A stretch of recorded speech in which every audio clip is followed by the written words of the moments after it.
So welcome. Nice to see a couple of new faces today. We do these every month, and yeah, be very happy to see you all aboard next time.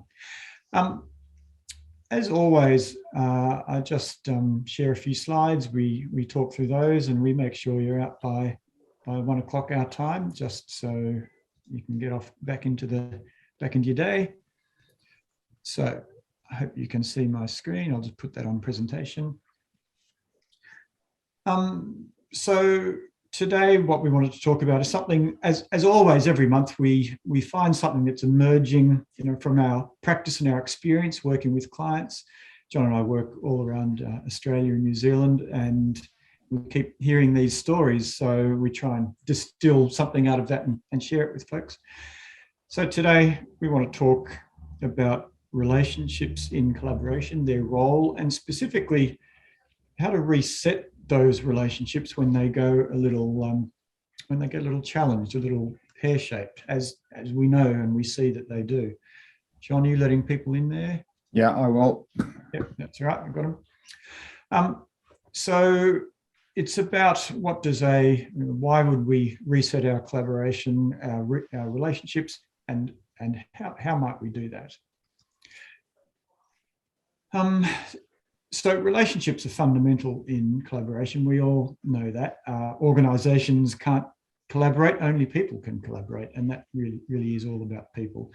And I keep this little map in my head. It's conversations that build relationships. And it's relationships that allow the transaction. Just make sure our mics are muted there so that we can hear everyone. And what we find, I think we all know this at an instinctive level, that relationships are important, but what we observe is that sometimes, it's hard to work with people, and that's pretty normal. But what we do often is, in that circumstance, we often focus on the transaction. The harder it gets, the more we talk about the content, the problem, as though that will solve it. If only we can solve the problem, we will have done what we need to do. But in fact, what we see is that it's the relationships get in the way of solving the problems. And the worse the relationship, the more we tend to ignore the work on the relationships, because it gets harder and harder and becomes a bit of a vicious cycle.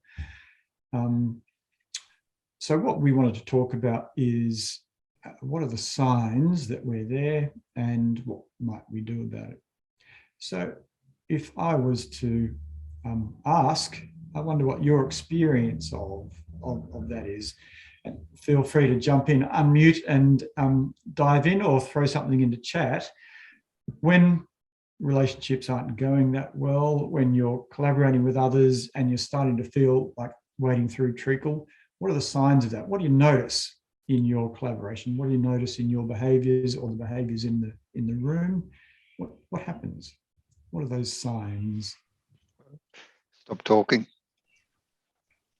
Sorry, Mike. Stop talking. Yeah. Is that a sign that you see people stopping talking, or? Yeah, I can see when people have stopped talking, there's probably going to be a problem. Yep, sure. Anything else, folks? Feel free to drop it into chat or just dive in. Unequal engagement in the project in a similar way to stopping talking.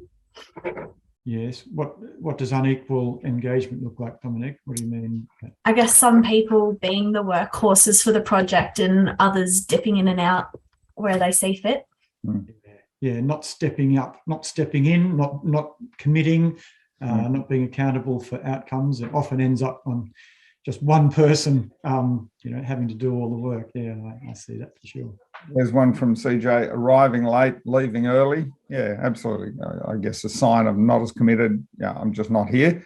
That flight or fight instinct. In that case, it's the flight. Don't want to be here, not being here. Easy not to engage when you're not there. Anything else?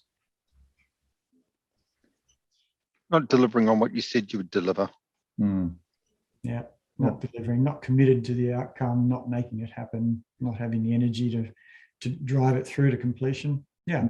Grumbling outside the meeting, Amanda. Yeah. Not talking about in the meeting, but leaving at the water cooler saying, God, that was terrible. And they were horrible, etc. Yeah. Interesting signs, the water cooler conversations not happening. There's people thinking in there. Yeah, that's right. Look, we could probably generate a massive list if we kept going. Let's just have a look. This is sort of our top of mind list, some of the things we see, and this is by no means complete. So one of those things is friction in the room where people are arguing. It's not looking too good in the moment in those meetings. Or we tick the box in the room and then we walk out and, I don't really buy into what we just did in there. That's a pretty common sign. Lots of driving the answer rather than listening, working it out together, collaborating, pushing our own agendas and our own ideas, which comes with not much listening, more talk than listening. So it's interesting how no talk can be a sign and all talk can be a sign. There's a listening balance in there somewhere, isn't there? So we're not talking, we're sending electronic bombs to each other. I hear this regularly, the one about just relying on email and avoiding the face-to-face. Yeah, and you've already mentioned this lack of commitment to taking action, the unequal engagement, people feeling left out, unappreciated. This is an interesting one, and I see it often in the more technical projects where we hold on to information or we surprise people with the data, or data is power, and it becomes my way to control the conversation, the outcomes, rather than being open and transparent about that. And ultimately all adds up to, well, we're not getting done what we think we ought get done on this project. So often just not getting what we need to get is the sign. And often that triggers that conversation about, well, maybe it's the relationship. So it can be a trigger. Yeah. Any comments on any of those? Any leap out at anyone specifically? And it's just when John and I were thinking through this list, this is some of the stuff we've been seeing lately. And as we've already said, there's a lot there. So the question, and really the focus for our discussion here today, is, so what do we do about it when we're working with collaborators and we are starting to see some of these signs? And I guess we wrote about this in our newsletter that just went out the other day, and we put it in terms of resetting the relationship. What does a relationship reset look like in the context of working with collaborators on hard stuff? So what we wanted to do is just talk through that and give you 3 elements that we think are fundamental. How we do them can vary a lot, but I think it's the idea that's important in these 3 steps. So the first one we wanted to talk about was, if we're seeing things not going so well, then a really good place to start on resetting that, getting back on track, is acknowledgement. So John, what sorts of things might we be acknowledging here? You were talking a bit about this the other day. Yeah, I think the acknowledgement is really sort of just a recognition of where people are and where people have been. It seems that often we don't take the time just to do that acknowledgement. We assume everybody's there, there's no issues, and oftentimes there's lots of issues. You can think of it in terms of baggage, in terms of one thing, the stuff that people drag into the meetings, and they're bent over as they walk in the rooms because they're dragging those bags along behind them. And so part of it is, how do you sort of acknowledge that, and that it is there? And it's not about a blame frame. It's not about people don't have it. It's just acknowledging, because sometimes people just bring it in, but because it's never been talked about, it's never acknowledged, they keep hanging on to it. And when you hang on to stuff, it's actually hard to move on. So there's something about an acknowledgement process that just lets you let go, perhaps, of stuff that's been sitting there, unacknowledged stuff, things that have happened, And sometimes people carry it for years just because, nobody just spends any time on it. Now, it's not about dwelling on the past. It's about just acknowledging that there is some history and a journey that we've been on. And it's not just about the facts, it's also about the feelings, which is that relational side. So acknowledging that people might not be okay or might have had some good and bad experiences. And so it's really just, I guess, understanding that that's a space in which you can work to help hit the reset. And how often have we all thought or said or heard people, as people who go in to work with groups on behalf of clients, and so often the client will say, well, don't raise that issue, that'll open up the can of worms. And of course, kind of the opposite to acknowledgement, isn't it? It's hoping that if we don't go there, we can just move on and we'll forget, we can pretend that thing doesn't exist in our collaboration, and wouldn't that be nice if it worked that way? So this is about not just trying to move on, but to sit with it for a little bit.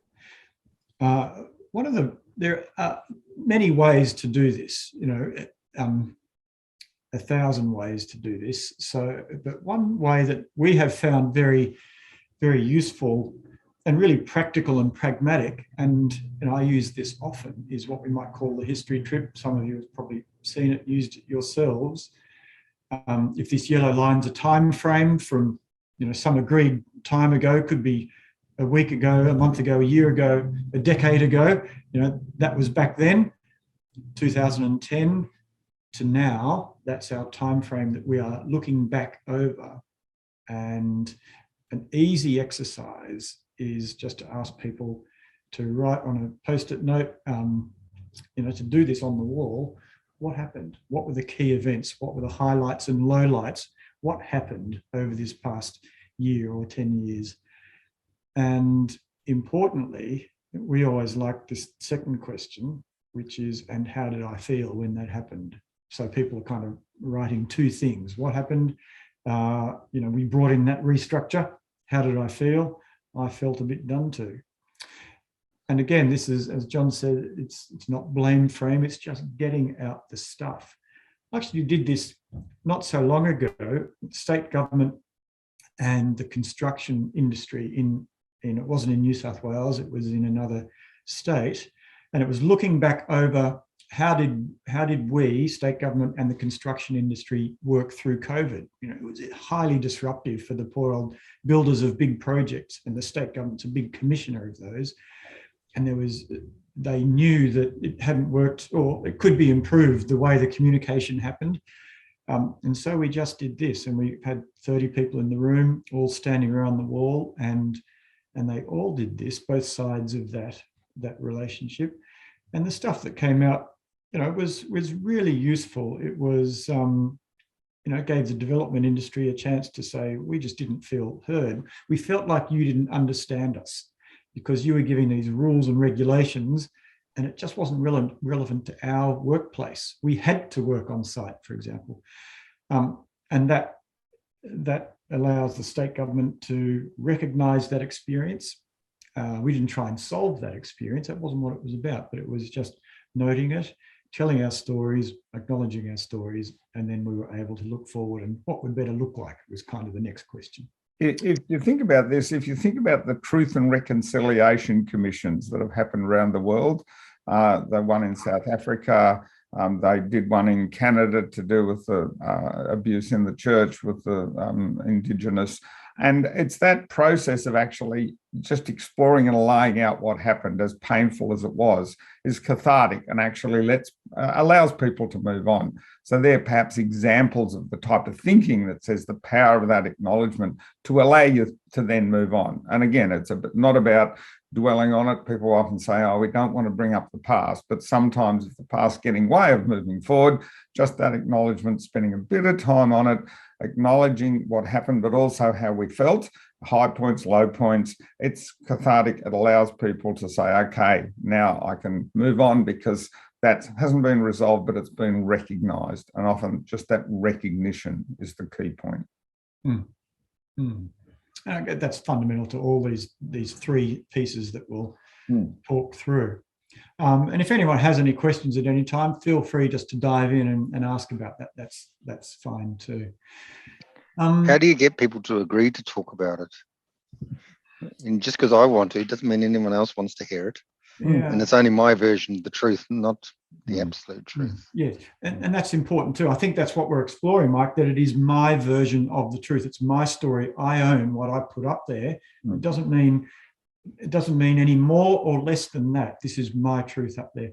And I have to say, John, I wonder what your experience is, but I've never had any problem getting people to do this. Some people will sit back, others will dive in, but it isn't long before everyone's diving in. I have never found it a problem. And I think as long as it's respectful, it's just about, we're just having a conversation about what it's been like to work together, work on whatever the project is. Yeah, I've never had a pushback from people just spending time doing it. The extent to which they engage varies, but I think as long as it's respectful and it just acknowledges what's happened, people seem quite okay with it, and the results often quite significant in terms of ability to then move into a different space. And just to go back, that second question below the line, how did I feel? So it's not what's true. We're not arguing over what's true. It's how did I feel about what happened? And, that's your truth. And that's not something we need to fight over. And sometimes when people see, I know, I was really excited when that happened, and they see that others were, really not excited, and they go, it's that sort of realization that, wow, so people saw it differently to me. So it's owning your own emotion, I think, is important through this. Yeah, indeed. So the second one that we might talk about is, so the first one's acknowledgement, and these are all very related. The second piece is about checking our own assumptions about them, checking our own assumptions about ourselves, because we know assumptions are really powerful. Some of you might have seen the ladder of inference. The assumptions we make influence the data we gather about people, about our colleagues, and that, of course, influences our behaviour, which in turn reinforces our assumptions, and around we go again. So checking assumptions together as collaborators in a collaborative way, we have always found it to be a really useful part of a reset. And a way we do that, again, there's 1,000 ways, but a little process, an exercise that I would often run, I know John's often run it, is just getting people in their groups to consider these questions and to publicly write down their responses and to share them and then talk about them in this relationship. So if it was state government and the construction industry, as the construction industry, how do we see ourselves? How are we thinking about ourselves and our role in this collaboration? And how do we see them? And then importantly, how do we think they see us? So I was thinking about this. I did this over in WA with a community around water, and it was all the agencies in the room and the local residents and stakeholders. Pretty fraught relationship. They desperately needed a reset. And I remember I went back to my data this morning, and community actually saying we see ourselves as powerless. We see you as inflexible and unresponsive, and we think you see us as only interested in our own world, not really seeing the big picture. And you can imagine when you get that stuff up on the wall, from the agency view, it's really surprising often to say, you think we're inflexible, or you, importantly, you think that we only see you as interested in your backyard. That's not how we see you. The conversation was then is, we actually see you as really important holders of local knowledge. That's not how we see you. But you can see those assumptions, if not surfaced, they colour everything. And I think the experience with using just those 3 simple questions can have quite an impact. Remember one group I worked with, and they said to me 2 days later, they said, this has created a quantum shift in the working relationship between the 2 groups, just because we actually got on the table the stuff that and allowed us to test and check. And they kept walking back into the room saying, wow, look at that. I mean, wow, I need to test that. I mean, you don't trust us. All that stuff comes up. And it's surprising how honest people are when they just put those 3 questions. And then you get people saying, how could you see us? Because when you do X, you can start to explore. Oh, okay, that's what drives that assumption. And it just provides a platform from which to then do different stuff. And we find that constantly happens. This is, I mean, I've never run it when it hasn't been effective between 2 groups, sometimes 3 groups, sometimes 4 groups. So you can actually scale it up or scale it down, depending on the size. You can do it individually. There's a whole lot of ways you can do it, but it's really just about pulling out stuff that isn't obvious around the assumptions that we hold about ourselves and each other. Yeah, I remember doing this once, and I had the catchment management groups all working as one group, relative across the table to their state agency, head office. And you could see actually the real tension was at the catchment management group level. And just this exercise became clear to them that, well, how do we see ourselves? We see ourselves very differently, depending on which group we are. And so that became an important bit of data for everyone as well. You can see a common thread here is we're not talking about the content. This isn't about the project. This is about us, because we are collaborating here, folks, to resolve this project or deliver whatever that is. But if we're not talking about us, then we're not focusing on what's important. So the third and last piece that we might talk about is the value of walking in each other's shoes. Again, it's not about content, it's about our experience. What drives us? What's most important? So, John, how do you think of this? I guess the simple one for me was just an exercise I ran between a technical agency and a local council. And they were really struggling to work together on some transport issues. And so we just asked them to spend a bit of time in a room, one talking about what mattered to them. So one group just talked about what mattered to them and the other group listened, and then they swapped and did the same. And at the end of it, I remember the technical group saying, oh my God, you worry about people. And the other group said, you worry about the technical aspects. It just became obvious to them that what was driving the people was completely different to what was driving them. And I remember following that they just worked much better together in terms of the reporting was, we now understand what makes you tick because we've been able to put ourselves in your shoes. And there's a whole heap of ways you can do this. I mean, individually, just asking people to, can you argue from your point of view about your position? So trying to put yourself in their shoes by explaining that can help tease out some of the different thinking that often creates those barriers. So it just really opens up the opportunity for people to understand what makes people tick. Because they tick often different to us, and we're often assume that, well, they think the same way we do. And then you go, oh my God, how could you actually think like that? Geez, no wonder you do what you do. And so it then provides a more understanding. Yeah, and it is about getting below what I think of as your position, your argument, your agenda, down to what's really making you tick. What are your interests and what are your values? And I remember doing this once, and I just got people to pair up, go and find someone from across the aisle, that other group, and go for a walk out in the park and take half an hour. Here's some questions. Just ask each other. Explore each other. What's really important to you and why? Why is that important? Tell me more. Tell me more. So again, there's many ways to do this. Just cognizant of the time here, I think it's really important to remind ourselves that while all these things we've talked about and many more besides are part of a reset, they, in our experience, never amount to the reset. You can't really reset relationships in an event, in a 2-hour or 4-hour or 1-day forum. You can do something that really helps that allows different conversations to happen. But it's then those different conversations continuing over time that amounts to the reset.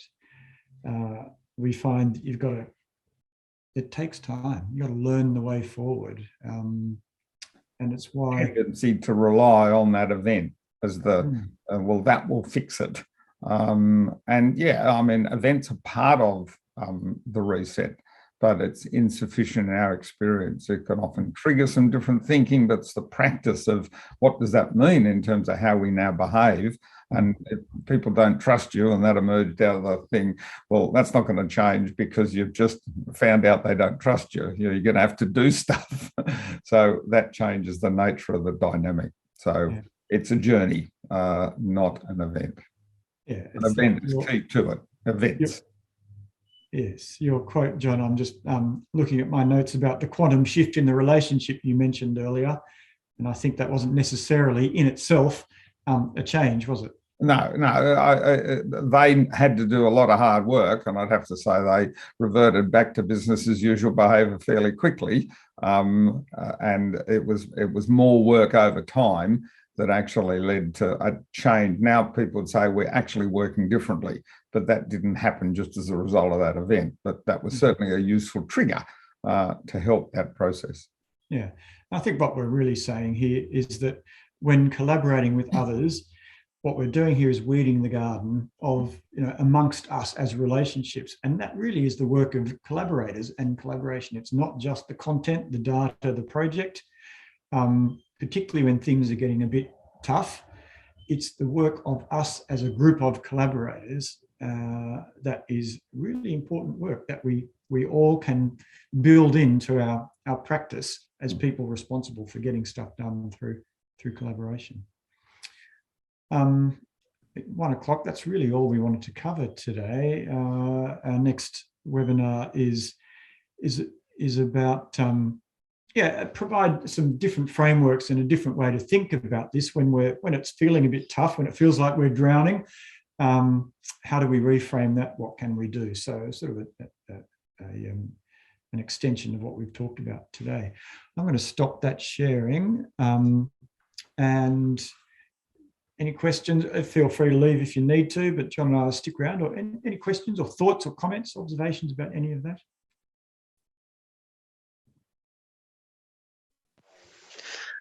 Hey, thanks, Stuart and John. I'm thinking about rebuilding trust. If a relationship's gone south, do you find? Well, I would have thought it'd be the answer would be yes, but I'd be just interested in your thoughts on specifically focusing on building trust and among a group, and that's I imagine where some of the hard work comes into it, but taking the time to focus on that aspect in particular and talking about what a high trust relationship looks like. Yeah, look, I agree, Amanda. I think yes, but you can certainly focus on the content about trust, but you need to do it in the context of the work, I think, as well. So you can have a conversation about what high trust looks like, but then looks like in the context of what we do, because it's the practice, I guess, of what you do that's then going to demonstrate, well, I'm trusting you more. So there's a risk that you just focus on the trust issue, but it's about how you demonstrate trust in the work you do. I think I agree. It's really important just to be talking about it, isn't it? To name it as a thing. How are we going on our trust? And what's been undermining it or advancing it in our work together this week, this month. What does that look like? So, I mean, when you're meeting regularly, allocate some time to talk about what it's been like, in terms of the trust dynamic in the work that we've been doing. So yes, take the time out, but it's not just a conversation about trust. It's what we're doing that makes me trust you more or less. When you I trust you less. When you do more, when you did that last week, that gave me an indicator we were moving in the right direction. When you did that, I thought we were going the wrong direction. That's really where it's useful. Less about, I want to trust you. I do trust you. It's more about what you did that made me feel like that is the helpful bit. Yeah, I think that's probably what I thought and should have said it. So, but yeah, you're absolutely right. I don't like trust. It needs to be a practical thing, a practical conversation, rather than the theory of trust. You know how you, totally. Yeah, couldn't agree more. Yeah, cool. Anything else, folks? Any other thoughts?